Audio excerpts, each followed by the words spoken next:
Friday, August 12th, 2016. We laugh and joke about it today that I turned 35 on Monday and my world fell apart on Friday. It was about an hour and a half into my work day, sitting there checking emails, replying to emails, completely fine. And all of a sudden, my heart just went into this crazy fast rhythm.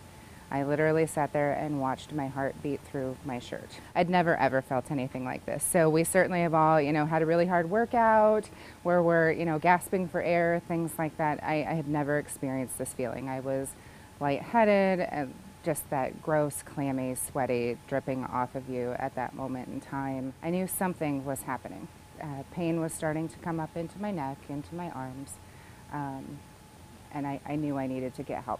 Checked myself in at the emergency room, and they didn't give me a moment to sit down in the lobby and wait. I was swarmed by a group of persons working on me. I still didn't know what was going on, just knew that I was under a lot of care and there were a lot of people taking care of me. She was quite anxious, and the staff was scurrying around her quite a bit as well. You could see that something was out of the ordinary. She had what's called PSVT, which stands for paroxysmal supraventricular tachycardia.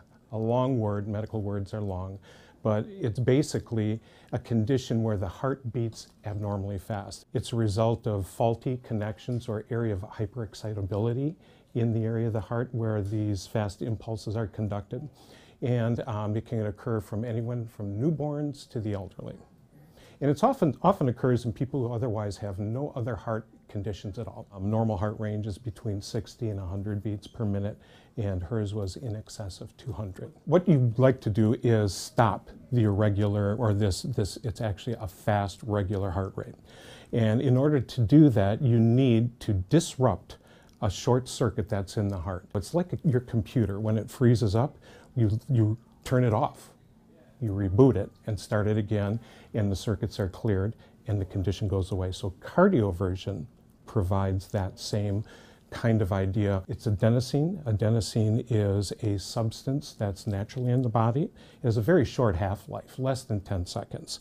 But what it does is slows conduction at an area called the AV node, stops the heart for a couple seconds, and then the circuit gets cleared and the beating is restored. It was the craziest feeling. I literally felt the direction that your circulatory system works with that chemical conversion. I felt the warmness go in my arm, through my heart, down my legs, right back up my legs to my heart. For a split second, I felt good. I watched my heart rate drop on the monitor to a very low heart rate, below 50 beats per minute, and then my heart started racing immediately again.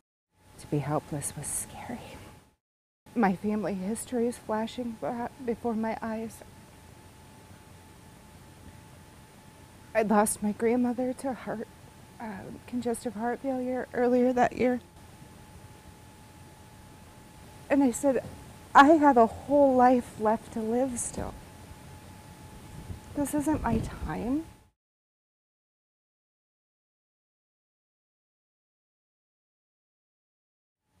For under a minute, my heart didn't beat. So I don't know exactly what happened during that time, but then I kept breathing. My heart rate still didn't come into a normal range at that point in time. It was stuck in full throttle. So the next option for me is if my heart rate did not come back down to normal range, was that they were going to need to shock my heart back into normal rhythm. And all of a sudden the clamminess is going away.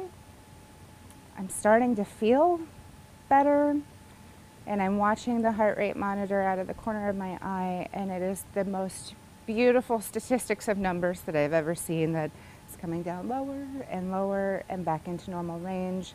My blood pressure's right back to where it needs to be. And the nurse is observing, and she's like, how are you doing? How are you feeling? I'm like, amazing, but exhausted. My heart had been racing over 300 beats per minute, almost at 5 hours. I literally had performed the aerobic exercise without moving my body, but my heart was working as if I'd ran a marathon.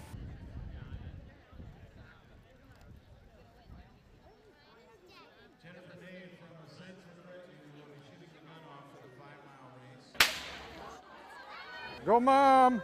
She's been putting a lot into it lately, training and everything. She's been doing the Couch to 5K app, and it was really scary that day. And since then, you know, we've all been on the food programs and stuff like that. That's her, right there. I'm beyond thrilled. Broke what I wanted to by more than 10 minutes. Mile 2, I'm questioning every faith in myself at that point in time, but pushing through at the end, I asked my daughter, I said, let's go do it again. My heart is so strong feeling right now, and that is the most awesome part of it. So there's opportunity in crisis, isn't there? Sometimes you need a bit of a wake-up call. It's a new lease on life. It's an opportunity to say, why am I going red each day? I started volunteering for the Heart Association in 2009 for my grandmother. That was my why. 2 years later, my daughter had a heart murmur, and we went through all of the testing associated with that, and she has a defect and has a hole in her heart, but thankfully is a pretty common defect and is something that will close by the time that she's 18. I had my grandmother, I had my daughter, and then it became me. People ask me why I go red, and I say I go red for me. My story changed. And that's what we as ladies need to do, is remember to take care of us. We are caregivers, we are coworkers, we are wives, we are moms. We can't do those roles or those jobs without taking care of ourselves first. Heart disease is the #1 killer of people in the United States. And we've made extraordinary strides, but there's still so much ground to cover. And anybody who contributes to the research aspect of cardiovascular medicine and cardiac conditions is doing themselves, their families, and the nation a big favor. It was amazing how quickly that year went, but I am so incredibly thankful. I've probably shed more tears in the last few weeks than what I normally do, but they are absolutely tears of joy that I'm there. I could not have been there. I'm watching my daughter take the field as a cross-country runner. I'm watching her walk through the doors of Bettendorf High School for the first time as a freshman. I'm watching her join the marching band and performing for the first time. And so it's those opportunities to say thank you, that I had the medical team in the right spot that day. I knew that I needed to seek attention, and I couldn't imagine not being there for those moments. My name is Jennifer, and I am a survivor.